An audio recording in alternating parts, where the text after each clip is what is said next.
I'm so happy. I'm already looking at the names of folks who are here, and I feel so loved, so loved.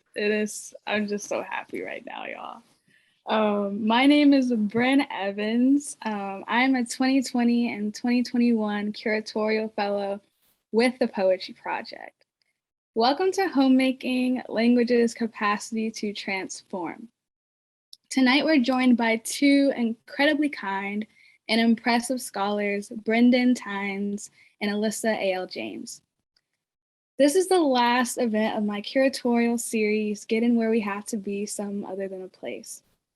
I can't think of a better way to close this out, but I am still terribly sad that things are coming to an end. Thank you to the entire Poetry Project staff and all of the artists, many of which have joined us today, who have been a part of this series.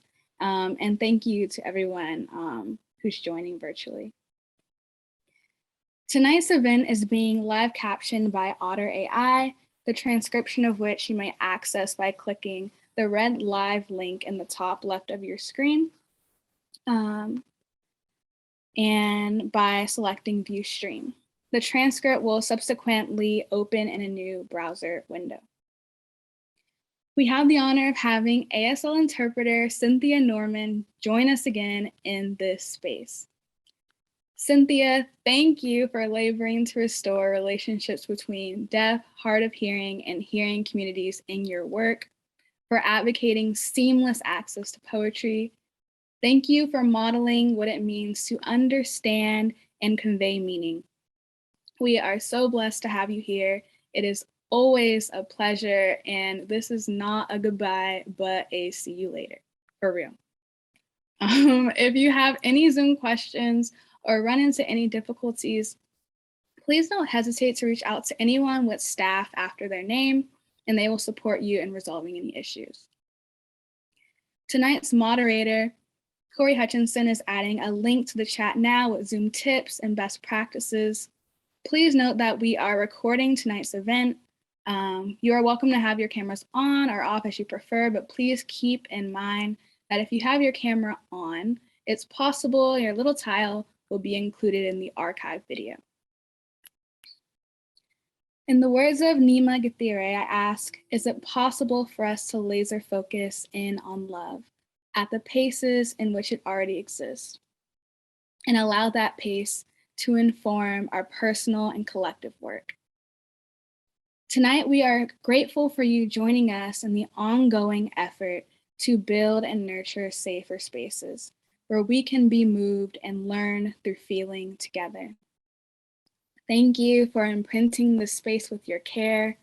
We offer in return the grainy residue of memory, the milky salve of community.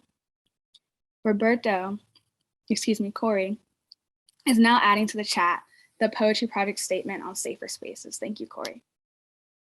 If this event were taking place in the Poetry Project's physical venue, we would be gathered in St. Mark's Church in the Bowery. St. Mark's Church is located on the unceded homeland of the Lenape people, Lenape-Hoking. I am presently residing on the unceded land of the Muskegee Creek Nation and want to duly acknowledge the ongoing histories of enslavement in the Southern landscape. I thank my African ancestors who were forced to till this land. They are the original poets who freed themselves with song. Tonight, my voice comes from, with, and because of their songs of freedom. In The Black Shoals, Tiffany Lethabo King writes, I do not believe that genocide and slavery can be contained. Neither has edges, yet each is distinct. Each form of violence has its own way of contaminating, haunting, touching, caressing, and whispering to the other. Their force is particular yet like liquid, as they can spill and seep into the spaces that we carve out as bound off and untouched by the other. It is true that the 5 civilized tribes made the choice to enslave Black people to prove their own humanity. It is true that as a Black person born and raised in the South, I occupy land that was never mine to occupy. except out of a survival I am still reckoning with.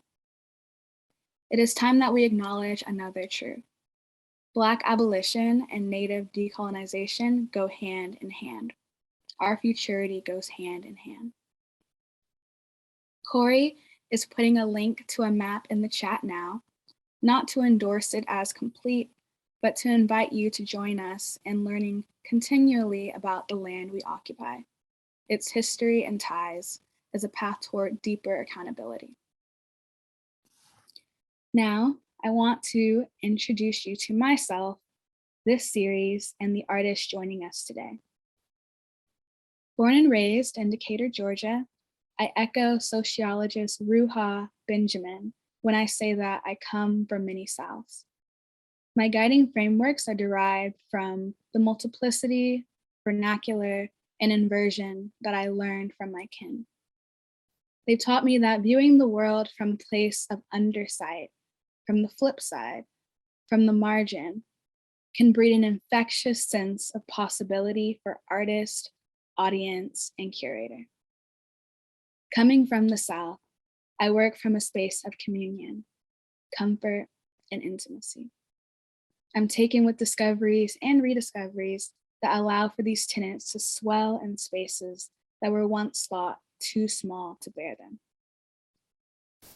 The title of this series, Getting Where We Have to Be, Something Other Than a Place, is a nod to two essays in Ntozake Shange's collection of writing, Lost in Language and Sound.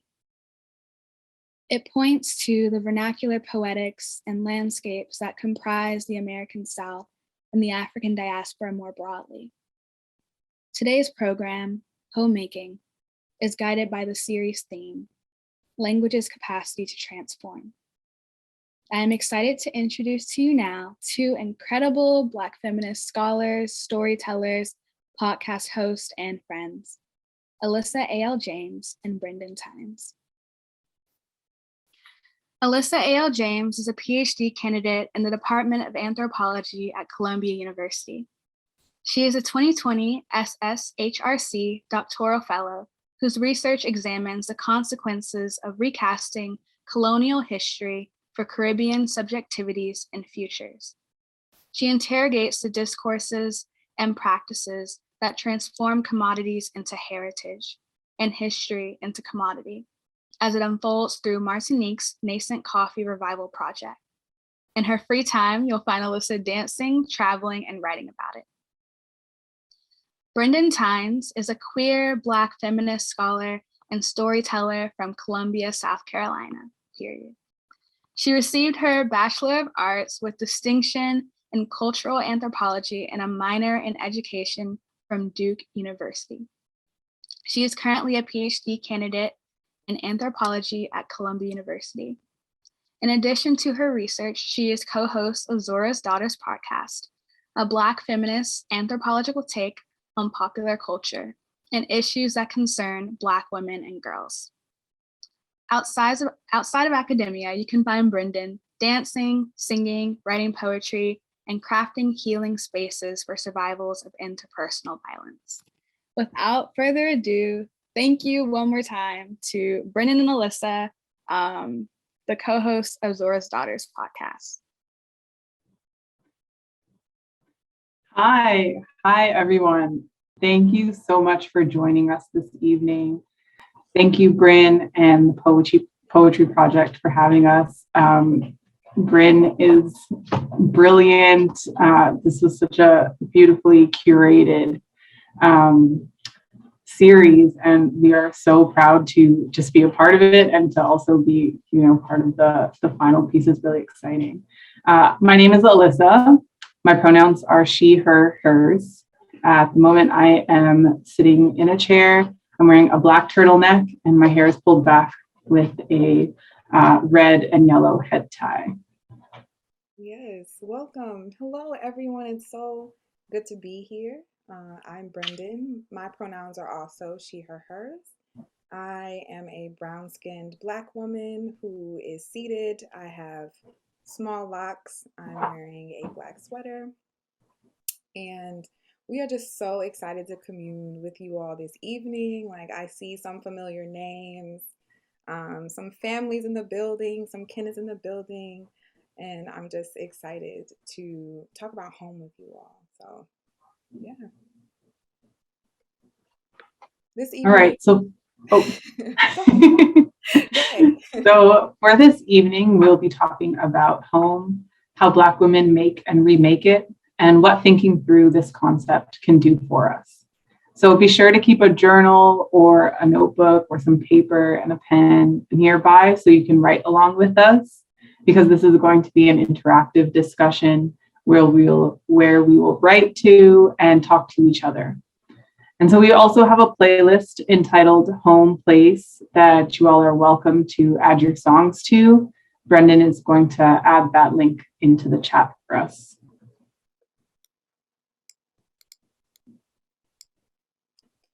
And we're going to be real with y'all, right? Like, if you just wanted to hear us talk to each other, then y'all would just listen to the podcast. And so we want this to feel as much as it can, right, as a conversation.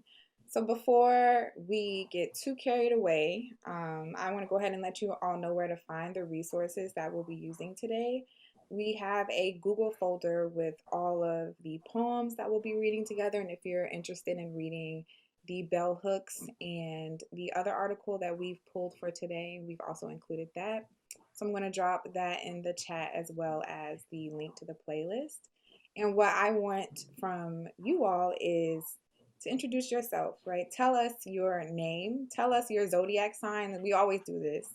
And if you know your big three, which is your sun, your moon, and your rising, let us know. I need to know who I'm talking to. I need to know who I'm chilling with tonight. And then let us know where you are. I only know my big three thanks to Brendan, so here we are.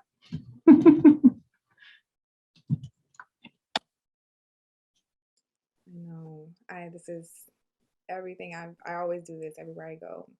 Hey, Elise. Cap season for what? Today, and then it's over, right? Yeah.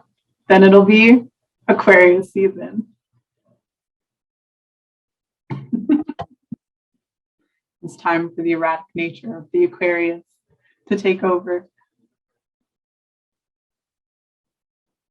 So I'm getting some more Aquarius energy. Hi, Destiny. Hi, Chazelle. Leos. I like Leos, so I have a lot of them in my life. I saw someone tweet today, if a Leo has wronged you, you are entitled to compensation. And what can I say? What can I say? I don't know. I've heard the Geminis have some.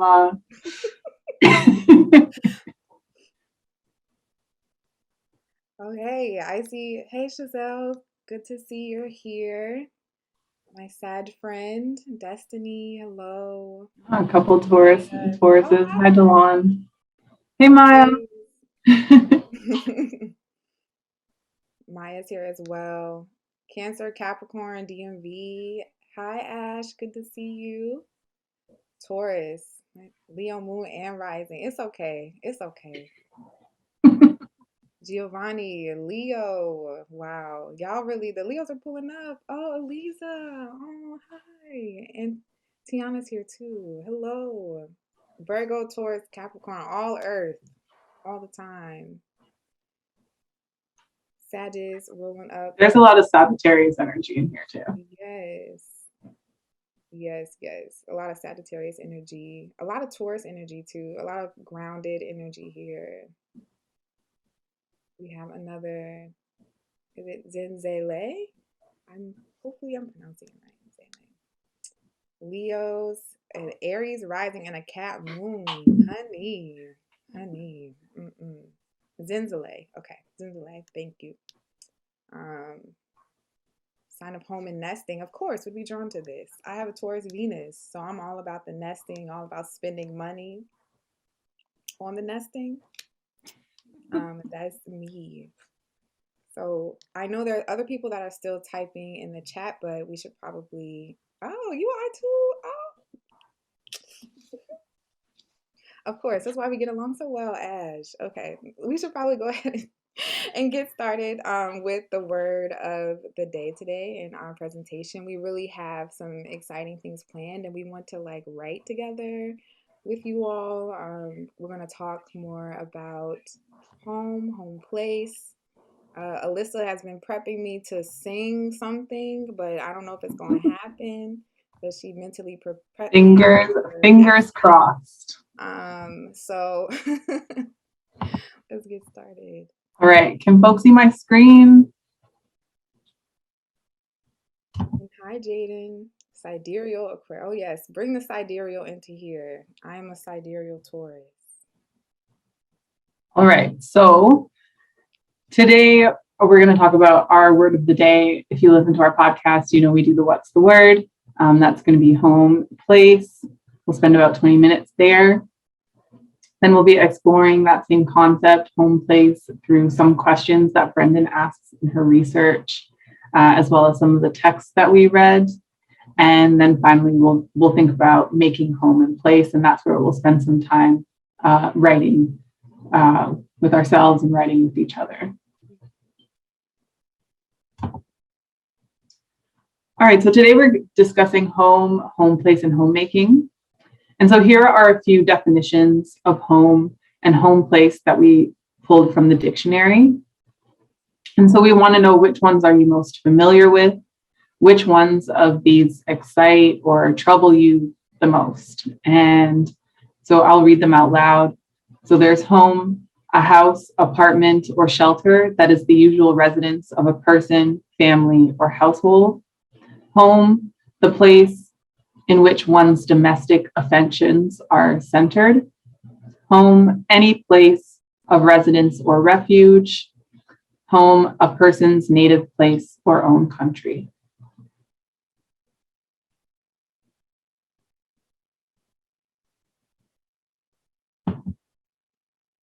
So looking at the chat, does that block the screen or can folks see it? And Brendan, I'll need you to nod because you're the only person I can see now. Yeah, I can just see your screen. I don't see any chat box or anything. So you're good. Okay. I was going to say, so we are really excited to think about home in a lot of different dimensions. And so for me, as someone who is in the trenches of dissertation writing, I tend to, my thinking tends to start here, which is what does a word even mean, right? And we, of course, are talking about a language in which most of us were colonized to speak, right? And so none of the words that we will use today or really ever, right, as long as we're speaking this language, will fully encapsulate the thing or the idea or the affect that we're thinking through.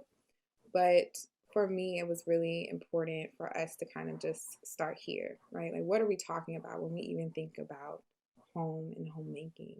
So I see Taryn has put in the chat, as an African American, what is my native place? I think that preoccupation with home, right, of like, where do we belong as African Americans or Black American people who are descended from African people? Where is home, right? Where do we belong? And I think that theme also Bren kind of talked about in her land acknowledgement, right? This idea of where do we triangulate or situate ourselves as African descended people. Any other thoughts? Which one of these definitions do you feel like when you think of home, that is automatically where you place yourself or where you think of? And I think one of the things that I'm noticing in these definitions is that they are all emplaced. They all have a physical location in the way that they're defined. And I think that there's absolutely a symbolic aspect to the home place, which we'll get into a little bit later. But I think for me, that's always been, as someone who's moved around a lot, that's kind of where I've hung my hat, so to speak, which is more on the relations that I have with people rather than a physical space. Also, not you hanging your hat like a Rolling Stone. Not you. So you're not about to roast me about my little idioms and sayings, okay? It's okay. My father definitely was a Rolling Stone. He didn't even have to hang his hat to be home, honey. So I understand. I completely understand. Well, All right. we will move forward, and as y'all think about and reflect, feel free to hop in the chat. Oh, and Natachi says, I definitely appreciate the definition that includes a refuge, a place that feels safe, free, and welcoming. So home definitely does have these affective things of safety, of love, of welcoming feelings. Holden says, I'm struck by the definition of it being any place or refuge and how that could include nature or some other non-physical space. Mhm. I have never felt at home in nature, but when I do leave my apartment and go outside, sometimes I do get a sense of refuge and safety. So I definitely think that's something to think about as we talk about home. So we are not going to talk about the entire Black feminist genealogy of home and place. And for those of you who are listeners of the podcast, you know we tend to do kind of genealogies of terms and things like that. But what I wanted us to emphasize here, and also provide some context for our conversation and our writing later, is to think about who are the major kind of stars in the constellation for my thinking and our thinking, right, around Black feminist home place. And so Black feminists and womanists have been talking about home and home place forever. And today we wanted to focus particularly on Bell Hooks' definition of home place, and which she writes about in her essay, Home Place, a Site of Resistance, which we've provided for you all in case you want to revisit. And Hooks defines home place as places where all that truly mattered in life took place, right? The warmth and comfort of shelter, the feeding of our bodies, and the nurturing of our souls. So those definitions that we looked at in this last side of home, that really spoke to that, as you all talked about, that place of refuge and comfort. For Hooks, that is definitely the center of the home place. And home place is only made possible by and through the teaching and guidance of Black women. And so for Hooks, right, the principal example of home place was her grandmother's house. And home places for her are just not just significant geographic locations, right? They are also the site of resistance and political education. So these home places are safer, right? And I use safer because we're going to come back to that later when we think about what actually can happen and unfold at home for Black women, girls, Black queer, and Black trans folks. Right? They're actually safer spaces than the world out there where a Black person could freely confront the issue of humanization, where all Black people could strive to be subjects, not objects, where we could be affirmed in our minds and hearts despite poverty, hardship, and deprivation. And for some of us, home might not signal that, right? Like home place that we've had to create or build might not actually signal a place where we can strive to be subjects. But for Hooks, home place is a place where Black people can potentially heal from anti-Black racism. So over here, you'll see homemaking. And so in the essay, The Politics of Homemaking, Black Feminist Transformations of a Cityscape, Zenzile Esoke expands upon Hooks' definition of home place. And this article was published in 2011. And in it, Esoke describes the process of homemaking, defined as, quote, creating home places to affirm African-American life, history, culture, and politics. So while Bell Hooks describes the affective elements and results of Black women creating home place as a site of resistance, Esoke identifies the process through which Black women engage in political homemaking. And so for her, there are three modes. Actually, for the Black women that she interviews in this essay, there are three modes: creating a living history of resistance, the politics of reclamation, and the politics of selling in. So to elaborate on creating a living history of resistance, she writes about Fayemi Shakur, who is an activist that reminds us we must understand and make space for our history of struggle as we continue to fight for freedom.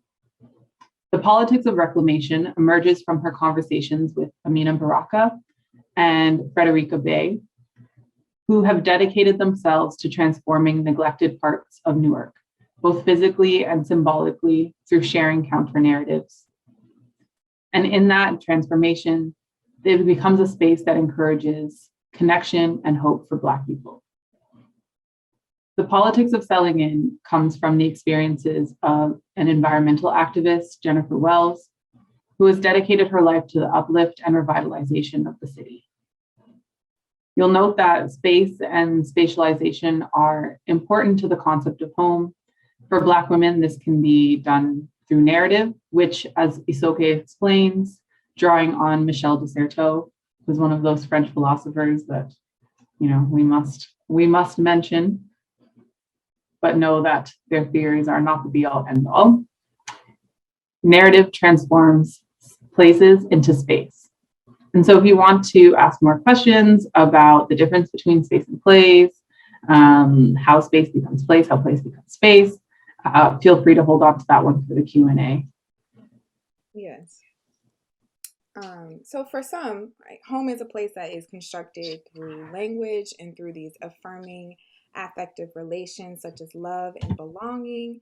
And here I'm thinking of when Whitney Houston sings, "When I think of home, I think of a place where there's love overflowing," right? Or my boo, Luther Vandross, who, and if for those of you who don't know me, Luther Vandross was the first person I ever wanted to marry. And unfortunately, I never got the opportunity to do that. But his song, "A House Is Not a Home When There's No One There to Hold You Tight," that as a kind of signal of an affective relation that home is. And for others, right, we might think of home as a place that brings up pain, rejection, violence, and lack. And Saidiya Hartman discussed this in her experience of home or homegoing in regards to her relationship to the homeland of Ghana. So getting back to some of your comments earlier, thinking about native place and belonging and how for us as Black people, and depending on geographically where you are located or your affective ties to where you are, right, that sense of belonging might not be something that you feel. So home and home place can feel and be extremely, yes, I used to sing in church, and so it can be extremely fraught. And I know for myself, right, I really could not understand how people could feel at home really until I was able to build a home for myself. I grew up homeless, right? I grew up in kind of a childhood cyclical experience of homelessness, which I now see as really the result of the state's refusal to provide or facilitate adequate shelter for me and my family. And shelter is a word that I use to kind of distinguish between home as an affective place, right? The sense of home and belonging and love, etc., and shelter as the more or less the physical location where one might live. And so these affective dimensions that turn shelter into a home or a home place, so things like love, belonging, safety, were absent because of the ways that structural interpersonal violence intersected in my own life. So I was not one that really knew or understood home until I could really build it for myself. And so one could argue, right, that home and home place is not possible without that intentional creation, especially for Black people. Yes, I can definitely see why the concept of home or experiencing or understanding home is such a fraught concept for you. I think, as I mentioned a little bit earlier, and as Isoke shows us, home is spatialized, but it is also affective. And so for me, as I said, I moved around a lot, I traveled a lot. And, early on in some of my travels, people would be like, okay, well, people stopped asking that, like, where are you from question, because, BuzzFeed told them to stop asking Black people that question, but people would ask, where's home for you? And at first I used to just say it's Toronto. But I think after a while that stopped being true, and home became my partner who I would be traveling with. And in that way, home was more of a symbolic space that was created by our co-presence and the experiences that we shared. So it wasn't necessarily attached to a shelter, a refuge, in the physical sense. And so we wanted to ask you, when you reflect on the word home, what do you think? What feelings come to you when you think of the word home? Is it associated with a specific place, a time, a person? And so we'll just give you a few minutes to write responses to these questions, and you can share your answer with us in the chat. No pressure, of course.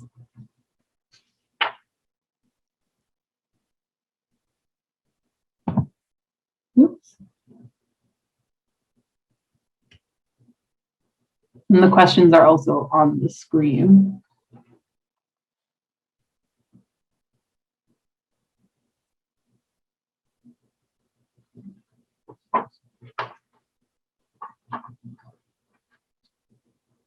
Home is my mother. That is beautiful.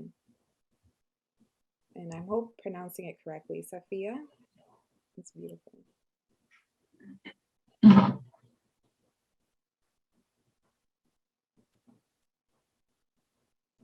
I think one of the things that we'll discuss when we talk about the poetry in my own work and what I'm learning, especially in my conversations with other Black women and other Black queer people and Black trans people, is mothers play such a central role in how we understand home and how we understand, and by extension, how we understand self, which is kind of, I guess Freud told us that a long as time ago, whatever. But for a lot of Black people, home does become something that is deeply connected to mother and mothering, whether that person be your mother or another kind of maternal parental figure, or someone who provides that kind of affective safety and care.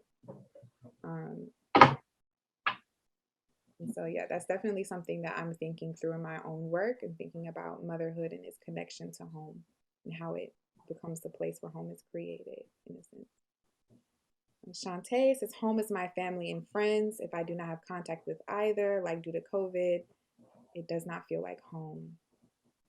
Yeah, so we are all in the midst of, what should be a moment where we think about reframing and reshaping our world, and what it means to be home and to be in relationship to each other. But I think COVID is really asking us to make those decisions and distinctions, and think about our relationships and how they create a sense of safety and love and home. Taryn, I hope I'm pronouncing it correctly. Taryn is saying, confidence is a feeling that comes to mind when I think of home. When I'm in a place or with people or doing an activity that feels like home, I am confident in who I am. I love that. And then Mariah is saying, I would substitute Taryn's offering of confidence for comfort. I think comfort is paramount for sure. Grounding. Yes, come through Capricorn, Cap Moon. Home is grounding. Taryn, thank you. And my apologies for mispronouncing it. Thank you. Queerness produced a fractured emotional distance from spaces of residences in such a way that home is a sort of not yet reached for me. And I would say that in addition to the poverty that I experienced that made home more or less an impossibility, my queerness too has created a fractured emotional distance. So thank you. Thank you for sharing, Delonde, and your vulnerability. Thank you. In my work too, I'm thinking through how home in connection to Blackness, in a sense, because I tend to get a little philosophical, I guess. Like how does it almost always be a place that we're reaching towards and not really a place that we actually have? Those are lots of things that I think about. Keep me up at night.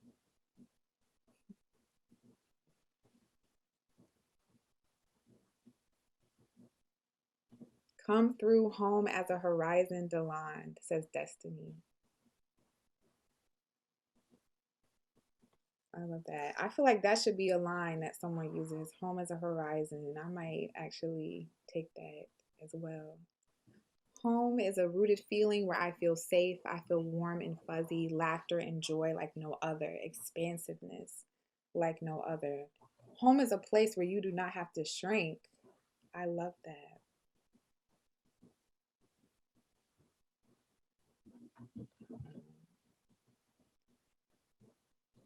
So as you all continue, feel free to continue to populate the chat with your thinkings and your feelings about home. I think we're going to go ahead and shift into what we've read so that we can really dive deep into the poetry and also just my own thinking about things. So like I said earlier, I'm writing my dissertation. It takes on a lot of different topics. And in this chapter in particular, I'm really interested in understanding how homemaking as a process creates home and or home place. So I'm working with activists, artists. I myself put my toe into a little bit of activism. I can't say that I wanted to do that, but that's just how things are. I think that is actually political activism is very much so a part of the process of making home. But as far as my intellectual interest, I want to understand the physical, affective, and political dimensions of how Black women and non binary survivors of interpersonal violence create home place. Right, so I interview interlocutors and I want to know, right, where do you feel safe? What is the actual physical place that you feel safe? And every single person has said they feel safe at home. They don't feel safe nowhere else but home, right? So then what does that mean? Like, how do you actually make home happen and make it a place where you are safe? I also ask, right, how do we make, unmake, and remake home and home place over the course of our lives as Black people? Right, so the home that I have and that I love now, I did not have when I was a child. And for some of us, that home might be something that has stayed with us, right? Home might be grandma's house that's always been at 1140 DuPont Drive. That's not a real address, but 1140 DuPont Drive in Columbia, South Carolina, right? For some of us, our home might be Toronto for on and on and on forever. And for some of us, we might feel that constant shifting or that moving towards a horizon or something that we have not quite yet achieved. Right. And so finally, or one of the other questions that animates my thinking, right, is thinking about how language actually creates that place of belonging and safety. So what do we as Black people say to each other to create home, right? What is talked about in the home? What's protected in the home? What's not, what's unprotected, right? And what are the limits of that language? And then finally, a kind of like meta question, or I guess more or less poetic question that I tend to ask myself when I'm thinking and writing about these things is, what is survival if it is not returning home? So a lot of these people that I talk to are survivors of things like sexual assault, rape, domestic violence, childhood domestic violence. And so for them, coming home or surviving means returning to a place where they might have experienced that violence in the first place, right? And so when we label them as survivors, what are they surviving from? What are they moving towards to, right? And what is survival if we're thinking about just, I guess, on a meta level, what is it if it's not being able to come back to some place of refuge or safety, right? You've escaped danger. So much of what it means to be Black, right, is this kind of sense of, where do I go? Who do I run to? Where do I go, right, to feel that sense of safety when danger is something that may or may not be ever present. So in order to think through these things, in addition to interviews, right, I also use poetry, and at the center of this chapter is June Jordan's work through and through. I'm still in the brainstorming phase of this chapter, and so I think it would be best for us to kind of just like center our conversation on June Jordan's poetry and just like have a little chat about it before we right?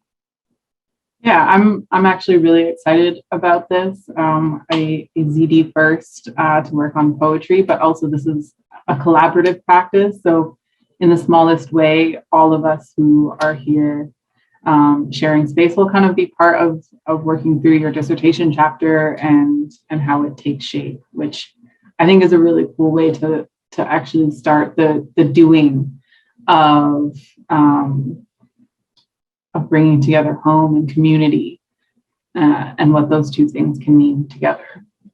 Yeah, so thank you all. You all are helping me think through this. Thank you.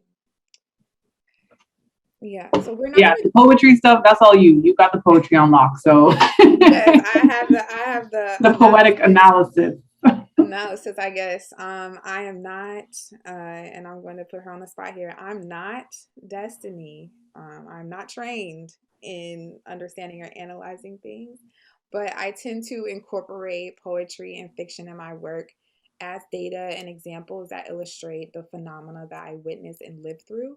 As a Black feminist anthropologist who has also survived interpersonally violent experiences such as childhood domestic violence, intimate partner violence, and domestic violence.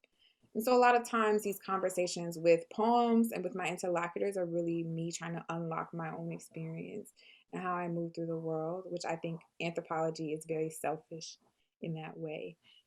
So much of what we read to prepare for today actually attends to the structural violence of anti-Black racism and capitalism and how that actually shapes Black homemaking practice.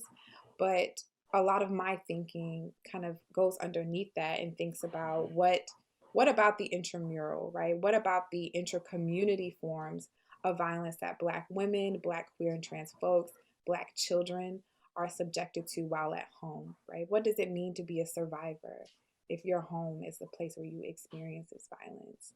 And how do these different violences impact the homemaking process? Who is allowed to feel safe in a Black household, right? Who is allowed to feel at home in a Black household? And how do Black homemakers, if we want to call them that, right, go about this process of creating this safety? Yeah, so I would be really interested to hear about how poetry provides insights into the way that you approach these questions, but also the way you actually present the possibilities. And I think that one of the things that folks might be interested in is demystifying this process of researching. And it's like we have all of these questions. How do we go about doing it? How do we actually go about answering the questions that we have as researchers or just as curious people walking through the world?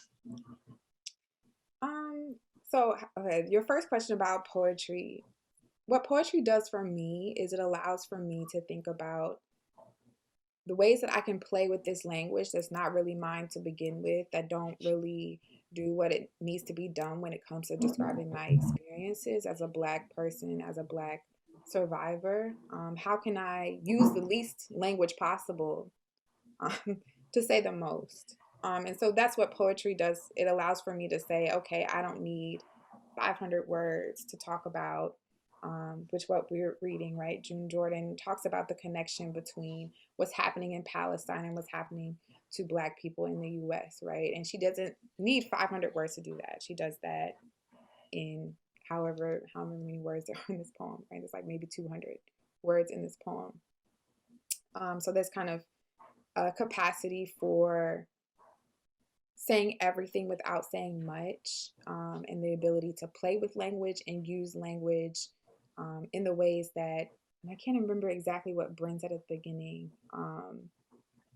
in relationship to how her ancestral traditions around using language and thinking about language, but that was something that really struck me as It was about poetry song, is useful. Hmm? song Yes, being the original poetry. yes. I was like, exactly, and I should have written it down. But that to answer your first question. And then for the research, like how do I actually answer these questions in research? I make a lot of mistakes and I just ask people. I interview them, and I come from like a place of ignorance, and I'm just like, just literally define this word, each word as we go along, and we have a conversation. Like, tell me what you mean when you say this. And that helps me build a constellation of meaning for myself, but also for them as I engage them in conversations about their homemaking processes.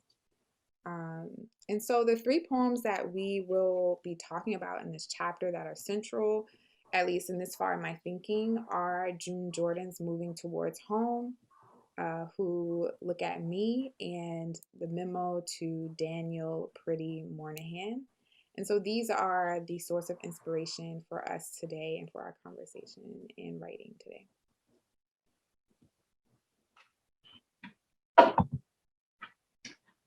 So for those who may be unfamiliar, June Jordan was a professor of African American Studies at UC Berkeley and the author of many books of poetry, including Kissing God Goodbye and Haruko Love Poems, as well as 5 children's books, a novel, 3 plays, a memoir, and 5 volumes of political essays.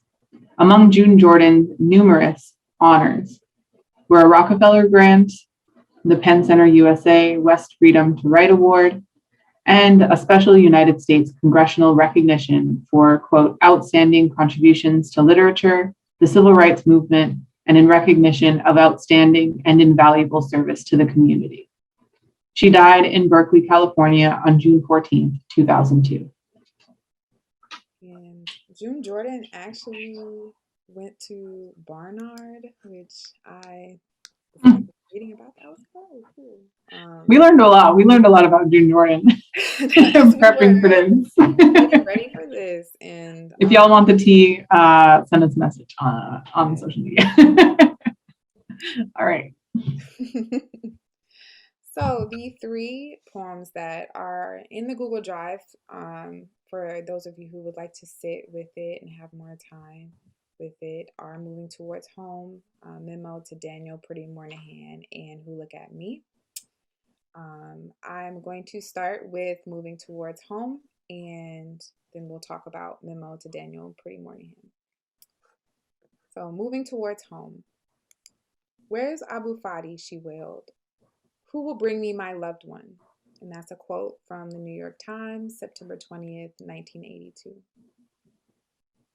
I do not wish to speak about the bulldozer and the red dirt, not quite covering all of the arms and legs, nor do I wish to speak about the night-long screams that reached the observation post where soldiers lounged about. Nor do I wish to speak about the woman who shoved her baby into the stranger's hands before she was led away. Nor do I wish to speak about the father whose sons were shot through the head while they slit his own throat before the eyes of his wife. Nor do I wish to speak about the army that lit continuous flares into the darkness so that the others could see the backs of their victims lined against the wall. Nor do I wish to speak about the piled up bodies and the stench that will not float. Nor do I wish to speak about the nurse again and again raped before they murdered her on the hospital floor. Nor do I wish to speak about the rattling bullets that did not halt on that keening trajectory. Nor do I wish to speak about the pounding on the doors and the breaking of windows and the hauling of families into the world of the dead. I do not wish to speak about the bulldozer and the red dirt, not quite covering all of the arms and legs, because I do not wish to speak about unspeakable events that must follow from those who dare to purify a people, those who dare to exterminate a people, those who dare to describe human beings as beasts with 2 legs, those who dare to mop up, to tighten the noose, to step up the military pressure, to ring around civilian streets with tanks, those who dare to close the universities, to abolish the press, to kill the elected representatives of the people who refuse to be purified, those are the ones from whom we must redeem the words of our beginning. Because I need to speak about home, I need to speak about living room, where the land is not bullied and beaten to a tombstone. I need to speak about living room, where the talk will take place in my language. I need to speak about living room, where my children will grow without horror, I need to speak about living room, where the men of my family between the ages of 6 and 65 are not marched into a roundup that leads to the grave. I need to talk about living room, where I can sit without grief, without wailing aloud for my loved ones, where I must not ask, where is Abu Fadi, because he will be there beside me. I need to talk about living room, because I need to talk about home.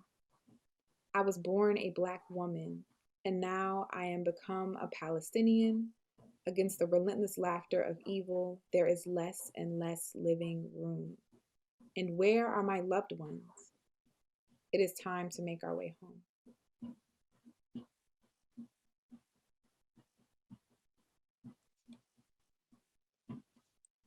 So there are a couple things about this poem that animate me. And Alyssa and I have had plenty of conversations about solidarity, so I won't throw that into the chat room today. We'll leave that out. But one of the things that really struck me when I encountered this poem and why it was important for me to include it was because if you did not know, right, if we took out the parts about Abu Fadi, um, this reads as something that would happen here and has happened here in the US. And so I think for me, especially in the context of my site, which I am based in Baltimore, Maryland, is often talked about as a war zone. The people often talk about the amount of violence that happens here on structural levels, so at the hands of the state, and then state-sanctioned violence that comes from the police. And it's talked about here, right, as a war zone. So this is really what struck me was the images of death and that being deeply connected to home. And so these violent images being deeply connected to home and this kind of movement towards it, which Delon, speaking to your genius earlier, right, thinking about home as something that you approach, home as a horizon. For me, this poem really spoke to you, but spoke to me about that. But what do you think, Alyssa? Yeah, one thing that spoke to me, speaking of speaking, is where she said that she does not want to speak about speakable events. Mm. And I think it pushes us to think about the ineffable and the unspeakable. And and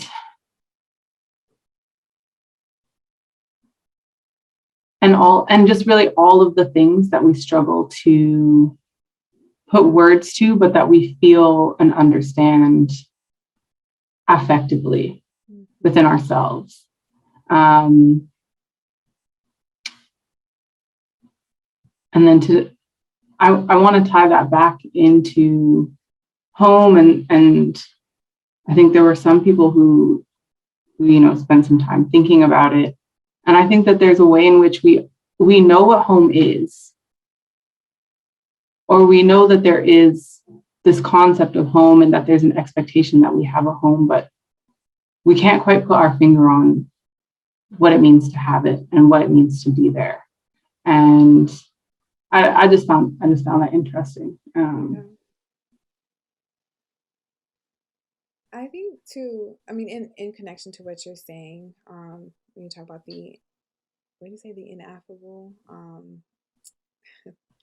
I think too about growing up in a Southern household in which the things that happened at home that may or may not have contributed to me feeling safe, or contributed to me belonging, right? Were things that I could not speak about or were explicitly instructed not to speak about. And so, for, a variety of reasons, which my mother had a great fear of us being taken by Child Protective Services because of how life was for us. And so there were things that I experienced at home that I never really got to have conversations about or could explain it to words until I was an adult. And what that lack of language did for me and for my development and my connection to other people, is still, me and my therapist still talk about it. But I Yeah, the main thing that I think I took from this poem and I'm using in my thinking around home and home place is how Jordan positions herself as a Black woman, who then her identity, in order for her to really connect with the moving towards home, right, has to kind of shift. Um, and she says, I am become a Palestinian against the relentless laughter of evil. And for me, I don't think that shift, right, or that there was no need for her to necessarily become a Palestinian to understand and to feel the pain and the horror that they're experiencing. So my question is why? Why move from this position of Black when, for all intents and purposes, being born a Black woman here in the US, she is exposed to this violence as well. So that's like when I think about Black being in home and homemaking, that kind of is what animates me in this poem. So the next poem that I focus on in this chapter, and also animates my thinking, is Memo to Daniel Pretty Moynihan. And it is a fairly short poem. So I'm going to go ahead and read it and then discuss like um, why I chose that one.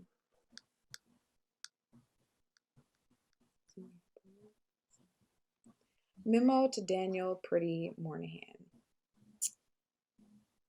You done what you done. I do what I can. Don't you liberate me from female Black pathology. I've been working off my knees. I've been drinking what I please. And when I vine, I know I'm fine. I mean, all right for each and every Friday night, which, okay, girl, once a month, there's a Friday. Heard it. But you've been screwing me so long. I got an idea something's wrong with you. I got a simple proposition. You take over my position. Clean your own house, babyface.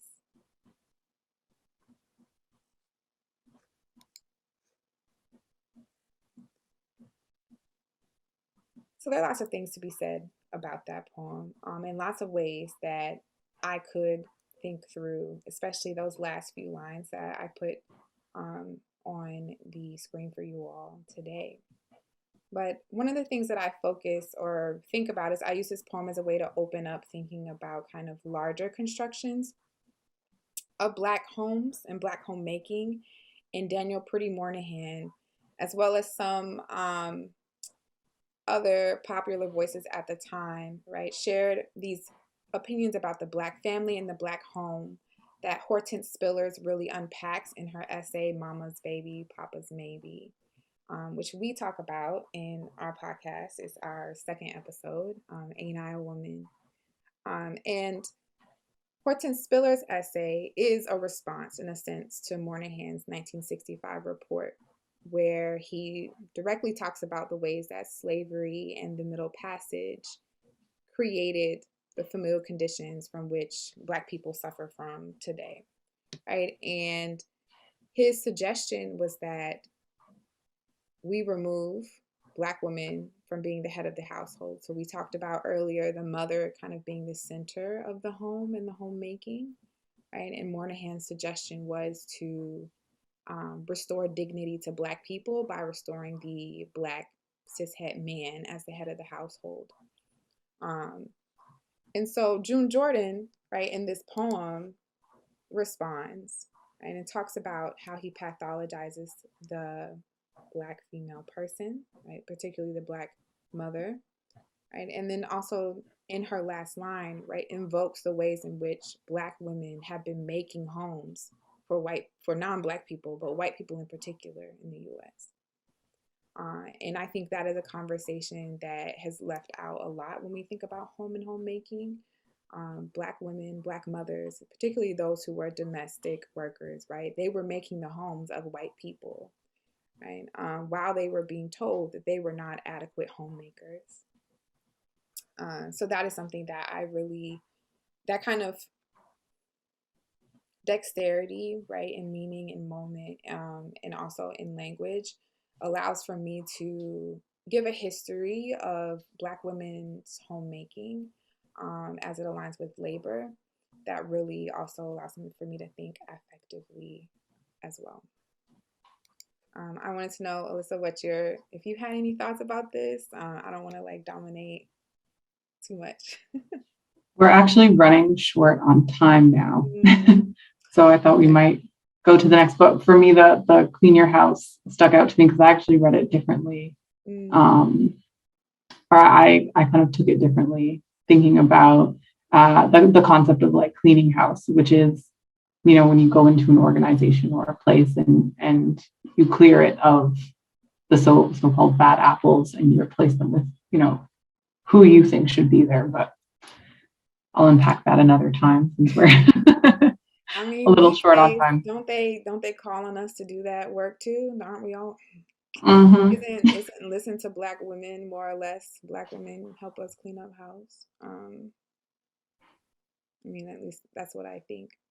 So I also included "Who Look at Me" in the Google Drive for you all. It's a long poem. I'm not reading it, but these stanzas that really allow for me to kind of I torque my thinking around um, are listed on the screen. So, see me, brown girl throat that throbs from servitude. I am stranded in the hunger land of great prosperity. Shelter happens seldomly, and like an accident, it stops. And so I just wanted to, if you're curious about what part of the poem that animates my thinking around home, and particularly my definition of shelter, that is where I draw it from. Yeah, let's move to the writing, so that way we don't take up too much more of that time. Okay, so last but not least, we just wanted to give you all a bit of time to write about home, homemaking, home place. You don't have to produce a poem. It doesn't even have to be a perfect couple of sentences, but choose one line from one of the poems and then sit with it for a couple minutes. What does it bring to you? How may that line spark your thinking about home and place? And then write from there. And feel free to take your response from earlier and merge it with this exercise. I think I took down some words that folks wrote in response to our prompt about home, and I find myself very interested and keen to work through those. So just because of our time, how long should we say? 5? Maybe like 5 to 6 minutes. We'll do 2 songs. 2 songs. Yes. 2 songs on the playlist.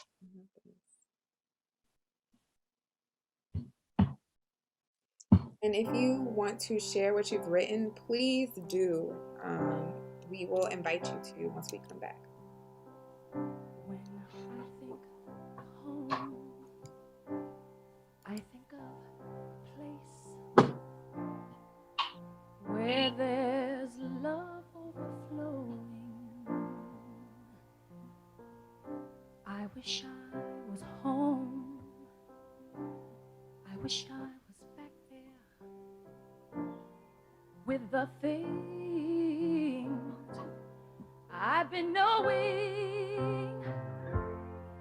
Wind that makes the tall grass bend into leaning, and suddenly raindrops that fall, they have a meaning, sprinkling the sea makes it all so clean. And maybe there's a chance for me to go back now that I have some direction, and it sure would be nice to be back home where there's love and affection, and just maybe I can convince time to slow up, giving me enough time in my life to grow up. Time, please stay, my friend, and let me start again.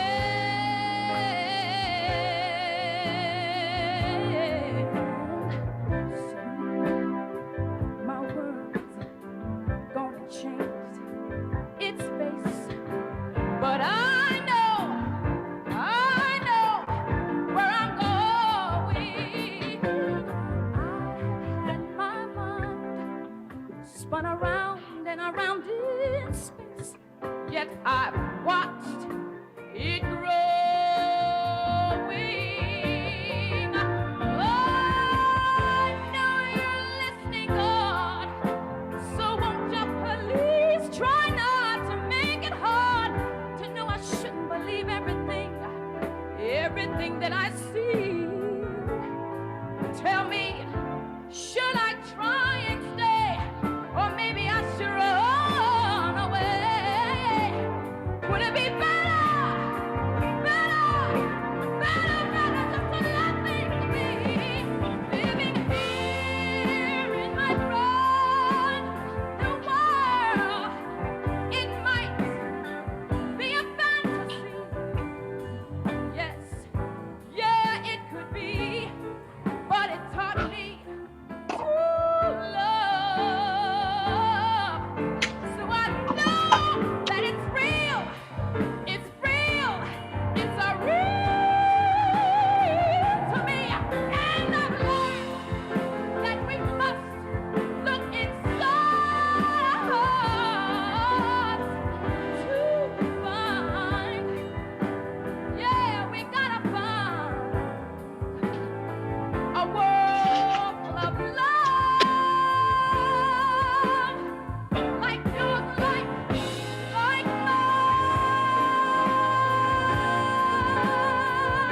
like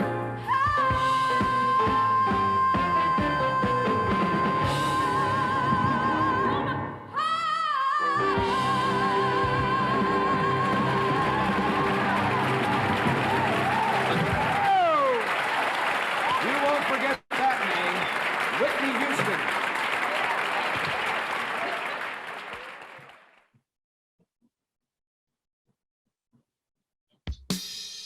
This generation rules the nation with version. Music answer the food of love. Sounds to really make you rub and scrub. Dang ba-dang ba-dang biddly bang biddly bang. Bang biddly biddly biddly biddly biddly biddly bang. I said, Pass the dutchie on the left hand side. Pass the dutchie on the left hand side. It a go bun. give me the music, make me jump and from. It a go done. Give me the music, make me Jano. looking at the It was a cool and lonely, breezy afternoon. How does it feel when you got no food? And you could feel it 'cause it was the month of How June. does it feel when you got no food? So I left my gate and went out for a How walk. does it feel when you got no food? As I passed the dreadlocks camp, I heard them How say, does it feel when you got no food? Pass the dutchie on the left hand side. Pass the dutchie on the left hand side. It a go bun. Give me the music, make me jump and from. It a go done. Give me the music, make me Jano. looking at the down. Bang bang middling bang middly bang bang bang middling bang middly middly bang. Hey. So I stopped to find out what was going How on. does it feel when you got no food? 'Cause the spirit of Jah, you know he leads you How on. does it feel when you got no food? There was a ring of jets and the session was there in How swing. does it feel when you got no food? And you could feel the chill as I seen and heard them How say, does it feel when you got no food? Pass the dutchie on the left hand side. Pass the dutchie on the left hand side. It a go fun. Give me the music, make me jump and from. It a go done. Give me the music, make me Jano. looking at the down. Come me say listen to the drum and me say listen to the bass. Give me little music, make me wind up me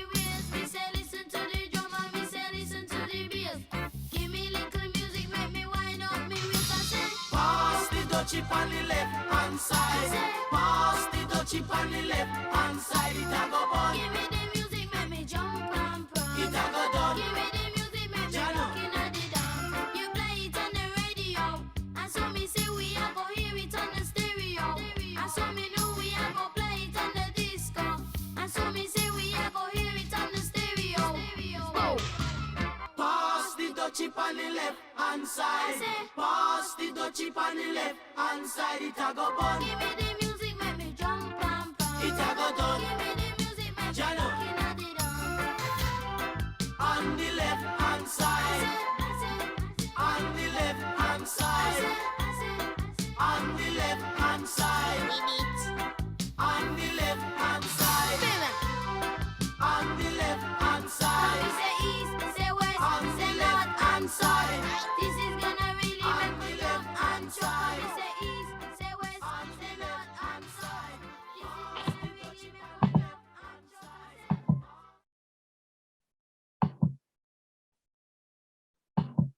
Okay. So just to get us started, of course, the horizon was something that really spoke to me. I wrote "Home is on the horizon, coming but never arriving." And then, of course, the Dutchie Pot song, "Pass the Dutchie." I put that on the playlist because there is a common misconception that the song is about marijuana. But the Dutchie is a slang word for a cooking pot, the Dutch pot, which you will find in almost every Jamaican, perhaps West Indian home. It's like a thick iron pot. And I think for me, it's something that is associated with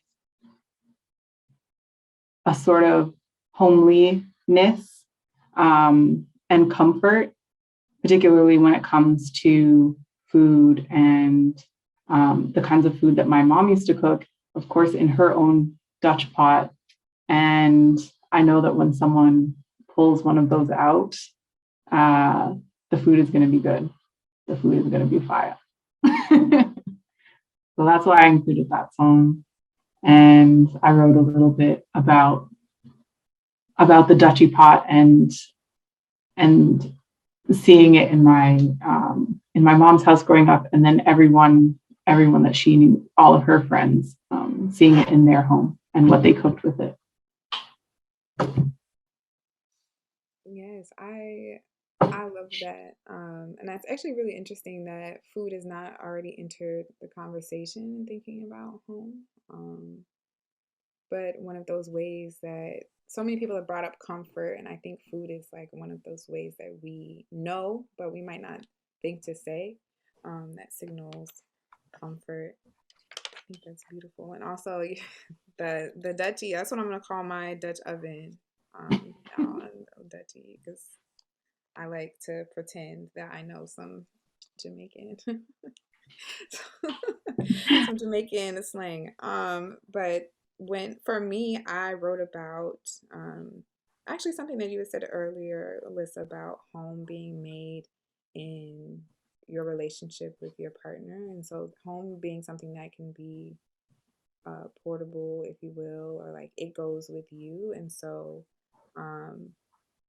A lot of my own personal poetic practice has been thinking about how do I bring all the different former selves back home to me, but how so much of that comfort and that safety is experienced in love, and for me that especially in romantic in my like deep platonic relationships.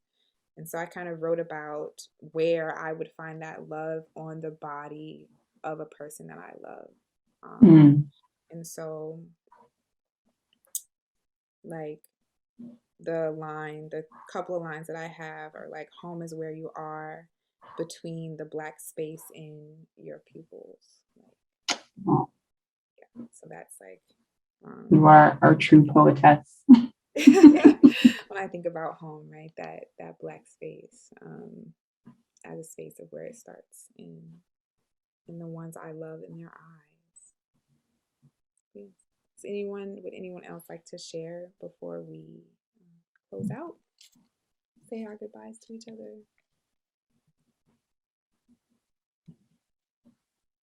So Nicole. I would. Oh, there's someone. Yeah. Nicole said, I chose the following from Who Look at Me. For my own, I have held where nothing showed me how, where I left alone to trace another destination. It prompted me to write, how many destinations have I traced? How many stockings have I tried on from Peter Pan's drawers? How many times have I gone out the window only to return back home?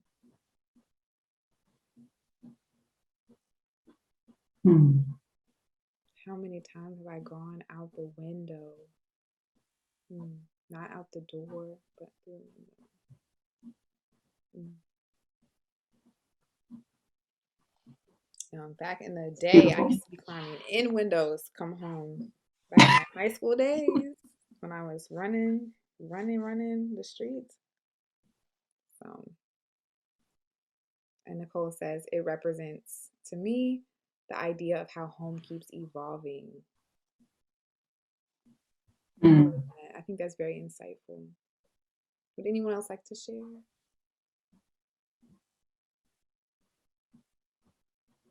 Maggie says, from memo to Daniel Patrick Moynihan, you done what you done, I do what I can, makes me think about how our capacity to destroy one another is matched by our capacity to heal one another. Home can be created by both giving and receiving physical and emotional safety and validation in the wake of our own or others' invalidation and structural interpersonal trauma. For sure. For sure. Healing is something that's talked about a lot in regards to home, and in particular in my conversations with survivors, like healing sits at the center, and we think about what parts can we give to each other, right? Like, do I have the capacity to help you heal from this? Do I have the capability or the ability to help you? So what parts can we share and give to each other? And what parts do we owe ourselves, right? How can we empower ourselves to embrace healing as something that we can do, right? So I think your comment, Maggie, is really important in thinking about community and its constructions, right? What can we do as individuals or members of the community, and how can we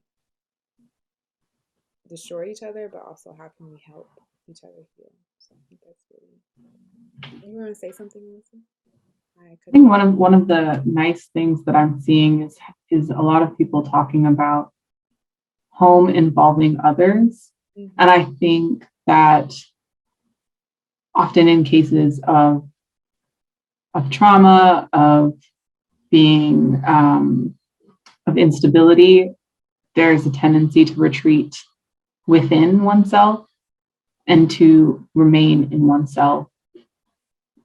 But I think that there's something about home that demands others and demands the presence of others, which I think is really nice. I think, there have been people talking about family and friends and partners.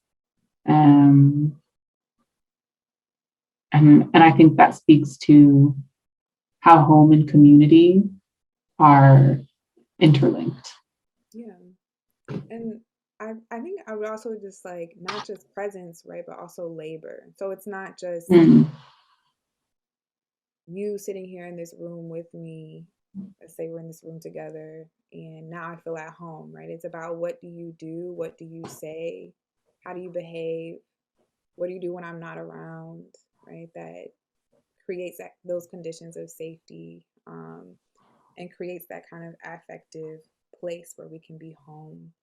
And I think for us as Black people, one of the things that we're going to have to interrogate, especially if we want to move towards liberation, right, is who are we always tasked with the labor of creating a space of safety, of affirmative spaces, and at whose expense has those spaces been created? And oftentimes the expense comes at the person doing the labor. Or at the you know, or at the child's expense or something else. So something to think about. Natachi chose shelter happens seldomly, like an accident, it stops, and was thinking about accidental harm in homes. So the snippet from their poem, I was born from your birthing, it became a duty, a tax and a responsibility, a gift and a cost. You will love me. You have loved me. You love me. You have to love me. It is expensive to love me. Mm.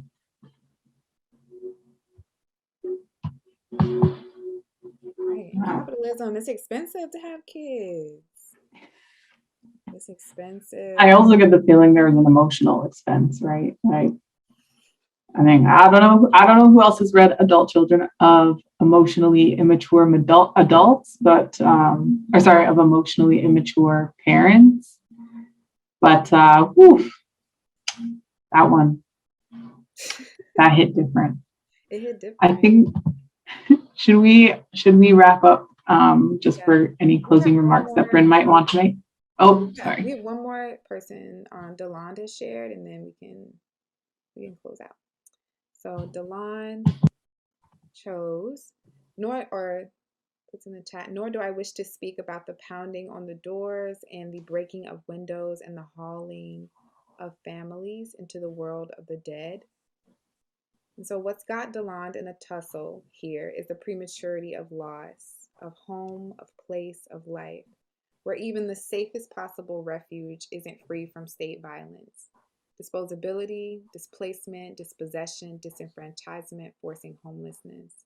The comfort of home as a dream deferred. Hope. The usefulness of hope. Or, you know, we'll have to talk about that. And yet, in spite, practices of homemaking persist, which is a testament to a poetics of survivance. And he's specifically thinking survivance as an existence that exceeds limits of life death binary. So, not just a fancy word, which we know we love to see it. We love to see it. I think that's really a poignant comment. So that actually speaks to what you alluded to earlier about Bell Hooks' home place and how she says it's a safe place for Black people. And you said it's a safer place. And I think what Delon wrote here explains that even in places where we're safest, we are not safe. And so where can we find safety? And it's not for me, it's not a matter of finding, right? It's a matter of creation. And I think once we really not me trying to sound like a new age, whatever, but for me, what really motivates my political movement is like I am no longer waiting on the state, a person, a thing that's always meant to harm me to all of a sudden wake up and realize that that harm is not going to happen, or that it shouldn't. And so, what would it look like for us as a people collectively to say, you know what, home might not be a place that we find, it is only a place that we create. And because we are Black, we are uniquely purposed to create it, right? And we can create it in ways that actually defy the structures and the logics of the world in which we live now.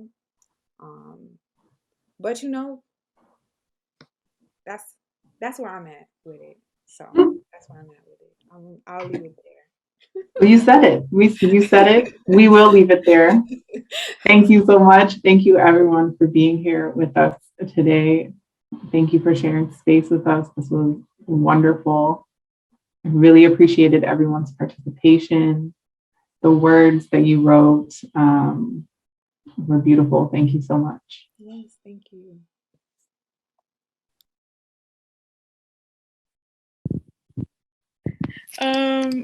Wow.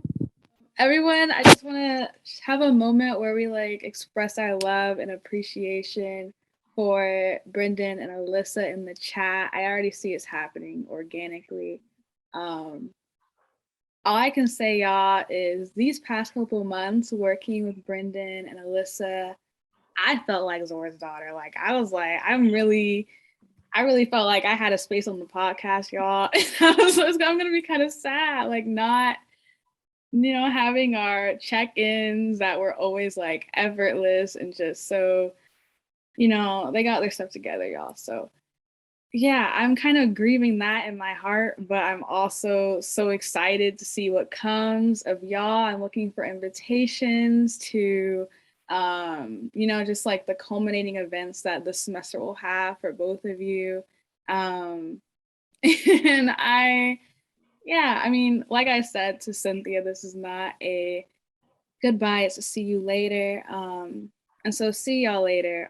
Thank you again to all of the Poetry Project staff, especially ones who are not here, like Laura, Will, who did the amazing graphics. Thank you, Roberto, Tech Guru. Thank you, Corey and James, for your time. And of course, thank you, Cynthia. Thank you, thank you, thank you for your amazing, immaculate interpretation. And with that, good night, y'all. It's been a ride. Thank you.